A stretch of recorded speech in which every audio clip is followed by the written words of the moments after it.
बिस्मिल्लाहिर्रहमानिर्रहीम अस्सलामुअलैकुम या अली हक हैदर। उम्मीद करना तुम सारे भरा ठीक हो। अल्लाह ताला तुहानू सारिਆਂ ਨੂੰ ठीक रखे जी।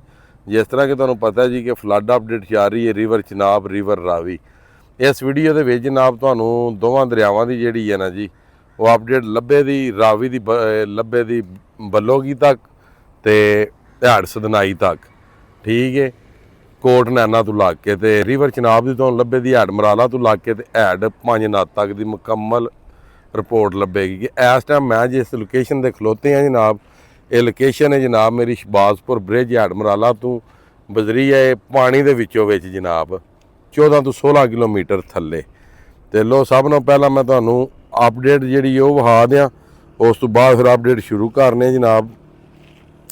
लो जी आ सामने तुसीं वेख सकदे हो डेट होगी जी अल्लाह रिओ 27 तरीक 7वां महीना 2026 टाइम 18 PST यानी कि 6 बजे की रिपोर्ट 6:40 मेरे को हो गए। तो रिपोर्टिंग जनाब शुरू करने रिपोर्टिंग इस वास्ते तुहानू विखा रहा ताकि सन्नत रहे कोई भी साडा भरा जिहड़ा ना ठीक है वो ताकि वीडियो में चैलेंज ना कर सके। पिछे जनाब रिवर चिनाब जिद्दां बड़ा रौला पाया बंदियां ने इंडिया ने होर पानी छड्ड दिता। साडे नाल जनाब इस टाइम मौजूद ने न्यूज़ पैरलस के ओनर इन्हां नूं भी जनाब पुछ लैंदे कि ये किन्ना ही पानी छड्डिया ने जिहड़ा जा रहा हुण जी अगर दस्सिओ जी फ्लड दुनिया लाए है। बिस्मिल्लाहिर्रहमानिर्रहीम अस्सलाम वालेकुम दोस्तों। पहले शाह साहब बहुत शुक्रिया तुहाडा जी। दोस्तों ये शाह साहब अपनी एक आप पहचान रखते हैं अलहमदुलिल्लाह इलाके बार दे विच बल्कि पूरी दुनिया ते ये पहचाने जाते हैं। सैयद असमीन विलाग के नाम से इन्हां दा चैनल है और पानी की अपडेट जिहड़ी वो यही देंदे ने माशाअल्लाह। और असी भी चलो अपनी एक ड्यूटी समझ के जिहड़ा ना असी भी अपना काम कर रहे हैं। बेसिकली असी क्राइम के रिलेटेड वीडियो बनाने हैं। बाकी शाह साहब तुहाडा सवाल है कि कितना कुछ पानी है। पानी जिहड़ा ना दोस्तों तुहानू शाह साहब अपडेट दे दी है तो पानी नॉर्मल है, कोई टेंशन वाली गल कोई नहीं तो कोई एडी भज दौड़ वाली गल कोई नहीं। मैं सब दे गोशगुजार करना चाहांगा शाह साहब के चैनल की वसातत दे नाल कि जिहड़ा अज तो कोई 4 दिन पहलां दा रौला पिया है ना कि वो जी सलाल डैम खुल गया तो सारे दरवाजे खुल गए। भाई जी कोई दरवाजे शरवाजे वो को नहीं खुले। बड़ी अहम गल मैं तुहाडे गोशगुजार करना चाहना वा वो है वे कि सलाल डैम जिहड़ा ना वो बेसिकली उहदे च कोई पानी स्टोर नहीं हुंदा।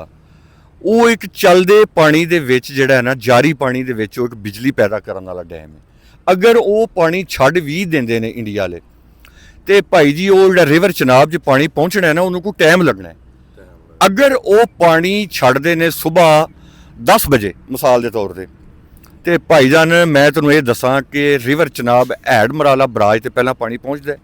उस तो बाद अगे जाता है हैड कादराबाद तो हैड खानकी तो अगे सारा फिर हैड 5 नत्थ ते तोड़ अगां जितों तक भी जनाब ये निज़ाम चल रहा दरियावां दा। लेकिन मैं जी अहम गल तुहाडे गोशगुजार करना चाहना जिहड़ी कि किसी भी तुहाडे गोशगुजार नहीं की मज़े वाली गल है। ज़रा इस गल ते ज़रा फोकस करियो कि रिवर चिनाब हैड मराला जिहड़ा बिराज है ना वो बराज तो लैके तो जिहड़ा ना तुसी देखो सलाल डैम तक जिहड़ा ना तुसी जनाब उन्होंने शाह साहब जिहड़ा उत्तों पानी आउंदा वे की उन्होंने आंदे हो अप स्ट्रीम मराला बराज तो उत्ते सलाल डैम तक 72 किलोमीटर पिंडा बन रहा 72 किलोमीटर।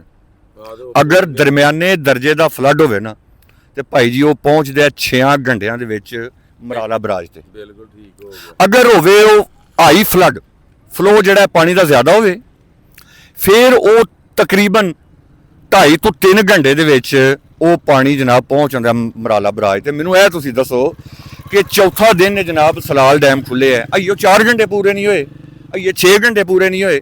यार को खुदा दा खौफ करो। सलाल डैम वाला कोई चक्कर नहीं मेरे भाई। इत्थे रोज़ पानी आ रहा गुज़िश्ता तकरीबन 1 वीक तो 1,96,000 1.5 लाख क्यों शाह साहब हुण लख तक जिहड़ा ना मेनटेन है। कल परसों का चल रहा है 1,26,000 लख ही होया ना। तो अज की जी रिपोर्ट है शाह साहब वो तुसीं जारी कर दी है। यह पानी जिहड़ा ना यह अगर वो कट्ठा करके छड्डण तो यह 5, 7, 8, 9 लाख क्यूसक भी बन जाता है। लेकिन जो उन्हें छड्डना सी वो छड्ड बैठे है मेरे भाई। पानी हुण इन्ना की है जिन्ना क आउंदा पिया ते जिहड़े बेलियां विच वो भी तुसीं आराम सकून नाल बहुत साडी ड्यूटी है दवां भरावां दी मेरी भी ते समीन आबद शाह साहब दी भी। अगर कोई ऐसी वैसी गल होई तो असी उस टाइम तो इन्फॉर्म करांगे। दूसरी गल एक याद रखियो कि 2025 दे विच जिहड़ा फ्लड आया सी ना वो जनाब साडे इस दुश्मन ਹਮਸਾਇਆ ਮੁਲਕ ਜਿਹੜਾ ਇਹਨੇ ਜਿਹੜੀ ਗੱਦਾਰੀ ਕੀਤੀ ਸੀ, ਇਹਨੇ ਮਾਜ਼ੀ ਵਿੱਚ ਵੀ ਜਦੋਂ ਪਾਣੀ ਛੱਡਿਆ ਤੇ ਇਹਨੇ ਤੁਹਾਨੂੰ ਇਤਲਾਹ ਕੋਈ ਨਹੀਂ ਦਿੱਤੀ। ਉਦੋਂ ਵੀ ਰਾਤੀ 11 ਵਜੇ ਪਾਣੀ ਆਇਆ ਸੀ, ਸਾਨੂੰ ਟਾਈਮ ਹੀ ਨਹੀਂ ਸੀ ਲੱਗਾ ਤੁਹਾਨੂੰ ਦੱਸਣ ਦਾ। ਹੁਣ ਵੀ ਅਗਰ ਉਹਨੇ ਪਾਣੀ ਛੱਡਿਆ ਤੇ ਉਹਨੇ ਇੰਝ ਹੀ ਛੱਡਣਾ ਹੈ। ਲੇਕਿਨ ਇਹ ਜਿਹੜੀਆਂ ਅਫਵਾਹਾਂ ਵੇ ਨਾ ਕਿ ਉਹ ਜਨਾਬ ਸਲਾਲ ਡੈਮ ਤੋਂ ਅੱਪੜ ਆਇਆ ਤੇ ਉੱਥੇ ਆ ਗਿਆ ਤੇ ਉੱਥੇ ਆ ਗਿਆ, ਕੋਈ ਚੱਕਰ ਨਹੀਂ ਮੇਰੇ ਭਾਈ। ਸਾਡੀ ਇਸ ਵੀਡੀਓ ਨੂੰ ਜ਼ਿਆਦਾ ਤੋਂ ਜ਼ਿਆਦਾ ਸ਼ੇਅਰ ਕਰਨਾ ਹੈ, ਕਮੈਂਟ ਵਿੱਚ ਆਪਣੀ ਰਾਏ ਦਾ ਇਜ਼ਹਾਰ ਜ਼ਰੂਰ ਕਰਨਾ ਹੈ। ਤੇ ਅਸੀਂ ਦਰਿਆਵਾਂ ਦੇ ਕਿਨਾਰਿਆਂ 'ਤੇ ਰਹਿੰਦੇ ਹਾਂ, ਅਸਾਂ ਉੱਥੇ ਮੰਜੀ ਡਾ ਲਈਏ। ਹੁਣ ਭਾਈ ਤੁਸੀਂ ਟੈਨਸ਼ਨ ਨਹੀਂ ਲੈਣੀ, ਕੋਈ ਪਾਣੀ ਦਾ ਵਾਧਾ ਘਾਟਾ ਹੋਇਆ ਜਿਸ ਟਾਈਮ ਵੀ ਹੋਇਆ, ਸਾਨੂੰ 2025 ਵਾਲਾ ਜਿਹੜਾ ਉਹਨੇ ਕੰਮ ਪਾਇਆ ਉਹ ਯਾਦ ਹੈ। ਐਤਕੀ ਜਨਾਬ ਉਹਦੀ ਮਾਜ਼ਰਤ ਹੈ, ਐਤਕੀ ਜੇ ਕੋਈ ਸੀਨ ਹੋਇਆ ਤੇ ਲਾਏ ਵੀ ਵਹਾਂ ਦੇ ਤੁਹਾਨੂੰ, ਤੇ ਬਾਕੀ ਦੁਆਵਾਂ ਦੀ ਯਾਦ ਰੱਖਿਓ। ਬਾਕੀ ਜਨਾਬ ਗੱਲ ਇਹ ਵੇ ਕਿ ਅਪਡੇਟ ਤੁਹਾਡੇ ਸਾਹਮਣੇ ਵੇ।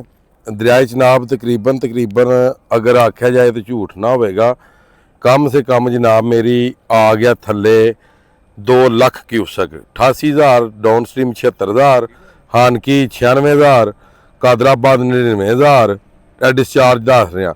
ਅੱਗੇ ਜਨਾਬ ਭੈੜ ਤ੍ਰਿਮੂ ਇਹ ਵੀ ਜਨਾਬ ਥੱਲੇ ਆ ਗਿਆ ਵੇ, ਇਹ 1 ਲੱਖ ਤੇ 90 ਪੈ ਚੱਲਦਾ ਸੀ, ਇਹ ਵੀ ਥੱਲੇ ਆ ਗਿਆ। ਅੱਗੇ ਜਨਾਬ ਪਾਣੀ ਪਹੁੰਚ ਰਿਹਾ ਐਡ ਪਾਈਨਾਦ, ਠੀਕ ਹੈ, ਉਹ ਤੁਸੀਂ ਵੇਖ ਲਓ। ਉੱਥੇ ਵੀ ਪਾਣੀ ਡਾਊਨ ਹੋਣਾ ਸ਼ੁਰੂ ਹੋ ਗਿਆ, 1,45,000 ਤੋਂ ਪਾਣੀ ਉੱਥੇ ਵੀ 1,25,000 ਹੋ ਗਿਆ ਜੀ। ਅੱਗੇ ਐਡ ਹਾਨਕੀ ਕੋਟ ਨੈਣਾ ਦੇ ਮਕਾਮ ਤੇ ਪਾਣੀ 5,000, ਜੇਸਰ ਦੇ ਮਕਾਮ ਤੇ ਪਾਣੀ 7,350, ਤੇ ਅੱਗੇ ਸੈਫੂਨ ਦੇ ਮਕਾਮ ਤੇ 17,809, ਤੇ ਅੱਗੇ ਜਨਾਬ ਛਿਦਰਾ ਦੇ ਮਕਾਮ ਤੇ ਵੀ 17,000, ਤੇ ਅੱਗੇ ਜਨਾਬ ਐਡ ਬੱਲੋ ਕੀ 61,038 ਥੱਲੇ, ਤੇ ਅੱਗੇ ਜਨਾਬ ਮੇਰੀ ਐਡ ਸਦਨਾਈ ਤੇ ਜਨਾਬ ਪਾਣੀ ਪਹੁੰਚ ਰਿਹਾ 45,609। ਬਾਕੀ ਅੱਜ ਦੀ ਵੀਡੀਓ ਤੇ ਅੱਜ ਦਾ ਵਲੌਗ ਖਤਮ ਕਰਨੇ ਆ, ਸਾਨੂੰ ਦਿਓ ਇਜਾਜ਼ਤ। ਨੈਕਸਟ ਵੀਡੀਓ ਆਉਣੇ ਤੱਕ ਜ਼ਿਆਦਾ ਆਪਣਾ ਖਿਆਲ ਰੱਖਿਓ, ਆਪਣੀਆਂ ਖਾਸ ਦੁਆਵਾਂ 'ਚ ਮੈਨੂੰ ਯਾਦ ਰੱਖਿਓ, ਤੇ ਇਨਸ਼ਾਅੱਲਾ ਮਿਲਨੇ ਆ ਕਿਸੇ ਨੈਕਸਟ ਵੀਡੀਓ ਦੇ ਨਾਲ। ਅੱਲਾ ਹਾਫਿਜ਼, ਫੀ ਮਾਨ ਅੱਲਾ ਜੀ।